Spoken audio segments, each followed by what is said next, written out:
എന്ന് പറയുന്ന പ്രസ്ഥാനം KPCC പ്രസിഡന്റായി ഞാനിരുന്ന കാലഘട്ടത്തിലാണ് രൂപീകരിച്ചത്.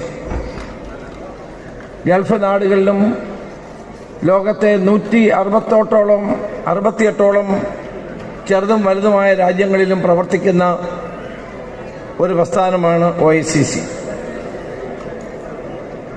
വിവിധ സംഘടനകളിലായി പ്രവർത്തിച്ചിരുന്ന കോൺഗ്രസ് അനുഭാവ സംഘടനകളെയെല്ലാം ഒരു കൊടിക്കീഴിൽ കൊണ്ടുവന്നുകൊണ്ടാണ് OICCക്ക് രൂപം നൽകിയത്. ഇന്ന് ലോകത്തെമ്പാടും ഏറ്റവും ഫലപ്രദമായ സാമൂഹ്യ ഇടപെടൽ നടത്തുന്ന ഒരു പ്രസ്ഥാനമായി OICC മാറിക്കഴിഞ്ഞിട്ടുണ്ട്. വാസ്തവത്തിൽ അതിൻ്റെ പ്രയോജനമുണ്ടായത് കോവിഡ് കാലത്തായിരുന്നു. കോവിഡ് കാലത്ത് ഏറ്റവും കൂടുതൽ ഫലപ്രദമായി